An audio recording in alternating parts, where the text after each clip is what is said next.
बिस्मिल्लाहिर्रहमानिर्रहीम, अस्सलाम वालेकुम। व्यूअर्स, होपफुली आप खैरियत से होंगे। आप सबको जुमे का बाबरकत दिन मुबारक हो। व्यूअर्स, इससे पहले मैंने अपनी गुज़िश्ता वीडियो में डायबिटीज़ से मुताल्लिक तमाम पहलुओं पर बात करने की कोशिश की थी कि डायबिटीज़ होने की क्या वजूहात हो सकती हैं, क्या-क्या असबाब हैं इसके और लॉन्ग टर्म में आप कौन-कौन सी मज़ीद कॉम्प्लिकेशंस का शिकार हो सकते हैं बिकॉज़ ऑफ डायबिटीज़। और अपनी इस वीडियो में मैंने ये भी बात की थी कि मैं अपनी नेक्स्ट वीडियो में आपको आपकी डाइट चार्ट के मुतालिक ब्रीफली गाइड करूँगा। तो आज की वीडियो आपकी डाइट चार्ट से मुतालिक है। तो आज की इस वीडियो में मैं अपने दोनों तरह के पेशेंट्स को ही कवर करने की कोशिश करूँगा। ऐसे पेशेंट्स जो कि पिछले साल हर साल से इस बीमारी में मुब्तला हैं, मुख्तलिफ़ किस्म की अद्वियात का सहारा लेकर अपनी डायबिटीज़ को मैनेज करने की कोशिश कर रहे हैं और इसके साथ-साथ ख़ास तौर पर ऐसे मरीज़ों की बात की जाएगी जो कि अभी रिसेंटली इस मर्ज़ की तरफ उन्होंने पहला कदम उठाया। यानी कि उनकी रिपोर्ट अभी बॉर्डर लाइन पर मौजूद है और चूँकि डायबिटीज़ एक रिवर्सिबल डिज़ीज़ है और अगर वो चाहें तो अपनी क्वालिटी ऑफ लाइफ को इम्प्रूव करके, अपनी डाइटरी इंटेक्स को बेहतर करके, अपने लाइफ़स्टाइल को मॉडिफ़ाई करके, वो दोबारा से सेहतमंद ज़िंदगी की तरफ वापस कदम रख सकते हैं। तो विदाउट एनी डिले आपका वक़्त मज़ीद लिए बगैर मैं सबसे पहले तो वो चीज़ें यहाँ पर बताऊँगा, जो कि पुराने पेशेंट्स जो कि काफ़ी अरसे से चलते चले आ रहे हैं या फिर नए पेशेंट्स, उन दोनों के लिए इक्वली बेनिफिशियल है और वो है आपकी लाइफ़स्टाइल मॉडिफ़िकेशन। लाइफ़स्टाइल मॉडिफ़िकेशन के लिए सबसे पहली अहम ज़रूरी चीज़ तो ये है कि आपका जो 24 घंटे का वक़्त है आपकी ज़िंदगी का, इसको आप 2 हिस्सों में तक़सीम कर लें। सुबह 8 बजे से लेके रात 8 बजे तक का आपका पहला पार्ट होगा और रात 8 बजे से सुबह 8 बजे तक का दूसरा पार्ट होगा।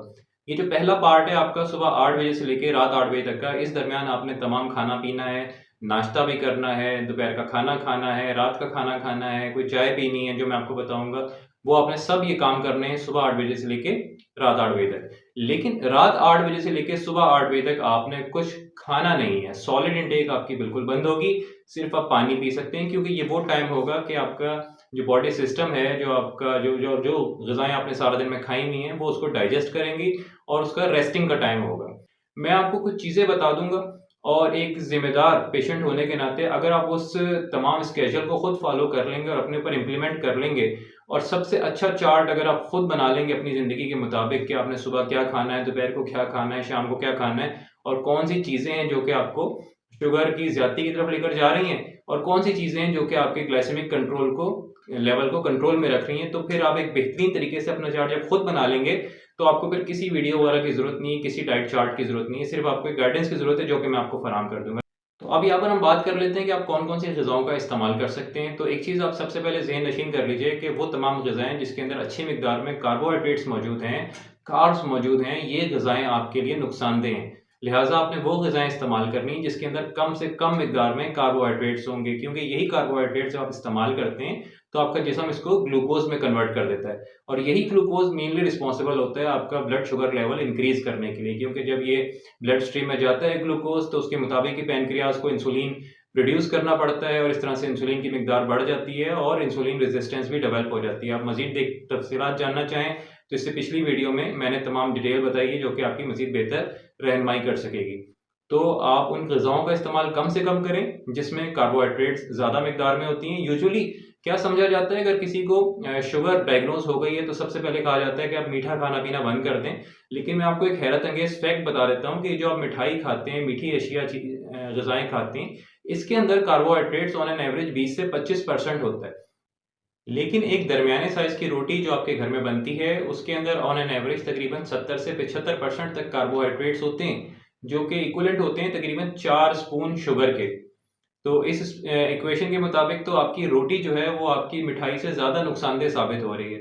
लिहाज़ा अपने घरों में जो आप खालिस गंदम की रोटी खाते हैं उसका इस्तेमाल बंद कर दें क्योंकि ये आपके लिए मिठाई से ज़्यादा नुकसानदेह साबित हो रही है और ये आपका जो शुगर लेवल है उसको ज़्यादा तेज़ी से बढ़ाती है। इसके साथ-साथ आप चावलों का इस्तेमाल बंद कर दें।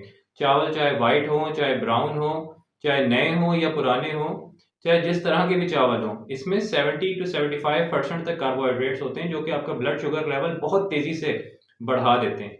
अब लास्ट वीडियो की तरह मैंने एक बात की थी कि अगर आप चावल भी नहीं खाएँगे और गंदम भी नहीं खाएँगे तो फिर आप खाएँगे क्या? तो आप खाएँ मल्टीग्रेन आटा, जो कि मुख्तलिफ़ किस्म की अजनास का एक बेहतरीन कॉम्बिनेशन होता है। इसके अंदर जो है तकरीबन 15 से 20% तक कार्बोहाइड्रेट्स होते हैं और व्हीट गंदम इसमें कम मिकदार में होती है और इसके साथ-साथ मज़ीद अजनास भी शामिल होती हैं जो कि ज़्यादा ताकतवर होती हैं। सिर्फ़ गंदम की ताकत के अलावा इसके अंदर मज़ीद चीज़ें भी शामिल हो जाती हैं जो कि आपके जिस्म की प्रोटीन्स और फैट्स की ज़रूरियात को भी पूरा करती हैं और आप मल्टीग्रेन आटा जब इस्तेमाल करेंगे तो इसके अंदर फाइबर अच्छी मिकदार में होगा। अगर आपको डाइजेस्टिव सिस्टम से रिलेटेड कोई इश्यूज़ हैं, यानी कि अगर आपको कॉन्स्टिपेशन वगैरह का मसला है, आप इरिटेबल बाउल सिंड्रोम यानी कि आंतों की एक बीमारी होती है, उसमें अगर खुदा ना खास्ता कोई शख्स मुब्तला है, तो ये इक्वली बेनिफिशियल होगा उसके लिए भी। तो मल्टीग्रेन आटा जो है अपनी ग़िज़ा में आप शामिल कर लें, और ये कंपैरेटिवली थोड़ा-सा महँगा ज़रूर है एज़ कम्पेयर टू आम आटे के, लेकिन आपकी सेहत से ज़्यादा महँगा नहीं है। लिहाज़ा अगर आप इसको ऐड कर लेते हैं अपनी लाइफ़स्टाइल में, तो मैं समझता हूँ कि आपका जो क्वालिटी ऑफ लाइफ है बहुत ज़्यादा बेहतर हो जाएगी और आप शुगर से काफ़ी हद तक महफूज रह सकेंगे। इसके अलावा आप सब्जियों का ज़्यादा से ज़्यादा इस्तेमाल करें। सब्जियों के अंदर कार्बोहाइड्रेट्स बहुत कम मिकदार में होता है, हार्डली 10 से 12% होता है। इसके अलावा ज़्यादातर इसके अंदर प्रोटीन्स और फैट्स ही होते हैं, जो कि आपके लिए बहुत ज़्यादा फ़ायदेमंद है। आपकी जिस्मानी नीड को भी पूरा कर देते हैं और आपके ब्लड शुगर लेवल को भी बढ़ने नहीं देते। और सब्जियों में भी बिलखुसूस आप पालक और मेथी का इस्तेमाल करें। ख़ासतौर पे आप करेला इस्तेमाल कर सकते हैं। करेला जो है वो बाय नेचर थोड़ा-सा कड़वा होता है, और ये आपके ब्लड शुगर लेवल को कम करने में बहुत ज़्यादा मददगार साबित होता है। इसके साथ-साथ आप चिकन का इस्तेमाल कर सकते हैं, व्हाइट मीट जो भी है जिसमें मछली वगैरह आ जाती है उसका इस्तेमाल कर सकते हैं। तमाम वो चीज़ें जिसके अंदर प्रोटीन्स शामिल हैं, आप उसका इस्तेमाल करें। दालों का इस्तेमाल आप कदरे थोड़ा-सा कम करें, क्योंकि इसके साथ प्रोटीन्स के साथ-साथ कार्बोहाइड्रेट्स भी अच्छी मिकदार में होता है। लेकिन दालें मैं ये सजेस्ट नहीं करूँगा कि इसको आप छोड़ दें। दालें ऑब्वियसली आप इस्तेमाल कर सकते हैं, लेकिन मुनासिब मिकदार में आप इस्तेमाल करेंगे। इसके अलावा जो आपका ईटिंग आवर्स डिसाइड हुए हैं, यानी कि सुबह 8 बजे से लेके रात 8 बजे तक आप क्या खा पी सकते हैं, उसके हवाले से मैं आपको कुछ गाइडलाइंस दे देता हूँ। वैसे प्रैक्टिकली आप मुझसे ज़्यादा बेहतर समझते हैं कि आपकी लाइफ में प्रैक्टिकली क्या पॉसिबल है। सिर्फ मैं आपको कुछ डायरेक्शंस दे देता हूँ, होपफुली आपके लिए ये बेनिफिशियल होंगी। जैसे कि ब्रेकफास्ट में आप एक सैलेड बोल बना सकते हैं, जिसके अंदर आप खीरा या फिर बंद गोभी चॉप करके डाल दें। इसके अलावा कुछ फ्रूट्स आप ऐड कर सकते हैं, जैसे एप्पल हो सकता है, या इसके अलावा वाटरमेलन हो सकता है, या स्वीट मेलन हो सकता है, या कुछ बीन्स वगैरह भी आप ऐड कर सकते हैं, जैसे कि बादाम वगैरह। और आप चाहें तो आप दही का इस्तेमाल कर सकते हैं, बॉइल्ड एग का या फ्राइड एग का इस्तेमाल कर सकते हैं, दूध पी सकते हैं आप। तो आपका ये एक मुनासिब सा नाश्ता आपके लिए अवेलेबल होगा। इसके बाद आप कोशिश करें कि जो दोपहर का खाना है वो आप 12:30 बजे तक दोपहर को खा लें।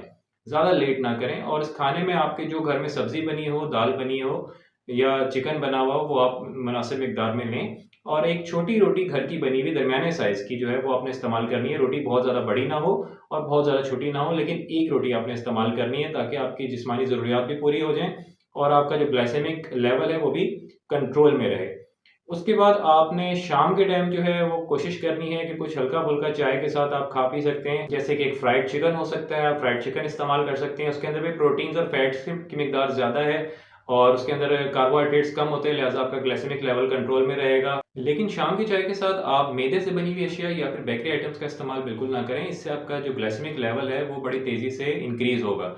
इसके साथ-साथ मैं सजेस्ट करूँगा कि जो रात का खाना है वो आप 7 साढ़े 7 बजे तक खा लें। अगर आप वैसे भी यूजुअली रात का खाना देर से खाने के आदी थे, तो और अगर आप अपना शेड्यूल चेंज कर रहे हैं और आप जल्दी खा रहे हैं, तो इससे आपको अपने डाइजेस्टिव सिस्टम में बड़ी बेहतरी नज़र आएगी। अगर आपको पहले खाना खाने के बाद खट्टी डकारें आती थी, इंडाइजेशन की प्रॉब्लम थी, तो वो प्रॉब्लम आपकी अल्टीमेटली वैसे भी खत्म हो जाएगी। रोटी का साइज़ या फिर उसकी मिकदार आपने नहीं बढ़ानी है, क्योंकि इसके बढ़ाने से दोबारा से आपके जिस्म में ग्लूकोज़ लेवल बढ़ जाएँगे और आपका जो ग्लाइसेमिक लेवल है वो भी बढ़ जाएगा।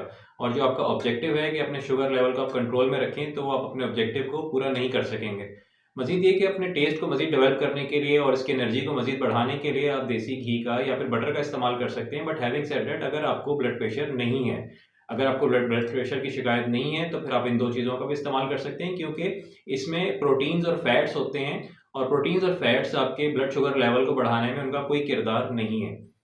इस तमाम स्केड्यूल को फ़ॉलो करने के बावजूद, इस तमाम हेल्दी डाइट्स को फ़ॉलो करने के बावजूद, आपको मैं दोबारा से रिकॉल करवाना चाह रहा हूँ कि उन तमाम चीज़ों को आपने बिल्कुल भी इस्तेमाल नहीं करना, और ख़ास तौर पे अवॉइड करना है, जो कि आपके ब्लड शुगर लेवल को बढ़ाने में बहुत ज़्यादा बेनिफिशियल साबित होती हैं। वंस अगेन मैं उनको दोबारा से रिकॉल कर देता हूँ, यानी कि आपने चावलों का बिल्कुल इस्तेमाल नहीं करना, खालिस गंदम का आपने इस्तेमाल नहीं करना है। उसके अल्टरनेट मैंने आपको बताया था कि मल्टीग्रेन आटा आप इस्तेमाल करें। इसके साथ-साथ आप मैदे से बनी हुई अशिया का इस्तेमाल ना करें, बेकरी आइटम्स का इस्तेमाल ना करें। मिठाइयाँ, यानी कि चीनी से बनी हुई जो भी चीज़ें हैं, जिसमें कि मिठाइयाँ आ जाती हैं, कस्टर्ड आ जाता है, खीर आ जाता है, चीनी से बनी हुई जो भी चीज़ है, वो आप बिल्कुल भी इस्तेमाल ना करें। इसके साथ-साथ आप जो प्रोसेस्ड फूड्स होते हैं, जो कि तैयार हालत में जो खाने मिलते हैं, जिसको आप सिर्फ़ माइक्रोवेव वगैरह में गर्म करके इस्तेमाल करते हैं, वो भी बिल्कुल भी आपकी सेहत के लिए फ़ायदेमंद नहीं है। फ्रेश जूसेस का आप इस्तेमाल बिल्कुल करें, लेकिन जो आर्टिफ़िशियल जूसेस होते हैं, जो डब्बे में पैक आते हैं, वो आपकी सेहत के लिए फ़ायदेमंद नहीं है, क्योंकि उसके अंदर आर्टिफ़िशियल कलर्स होते हैं, आर्टिफ़िशियल फ्लेवर्स होते हैं, और मीठे के लिए उसके अंदर आर्टिफ़िशियल जो है उसमें स्वीटनर डाला हुआ होता है, तो ये आपके लिए बहुत ज़्यादा नुकसानदेह है। अपनी अगली वीडियो में मैं आपको वो एक्सरसाइज़ेज़ भी बताऊँगा जो कि आपकी एज ग्रुप के हिसाब से होंगी, यानी कि अगर किसी 50-60 साल की उम्र के शख्स को शुगर है, तो वो किस तरह की एक्सरसाइज़ कर सकते हैं जो कि उसके लिए फ़ायदेमंद होंगी, और अगर किसी यंग एज में अगर कोई बॉर्डर लाइन पर मौजूद है और प्री डायबिटीज़ पेशेंट में उसका शुमार हो रहा है, तो वो किस तरह की एक्सरसाइज़ कर सकते हैं ताकि उन एक्सरसाइज़ से भी मैक्सिमम बेनिफिट हासिल कर सकें। उम्मीद करता हूँ कि ये मालूमात आपको पसंद आई होगी। अगर आपको या फिर आपके हल्का-ए-बाब में कोई शख्स जो कि डायबिटीज़ में सफ़र कर रहा है, तो ये उसके लिए रहनुमाई का बाइस बनेगी।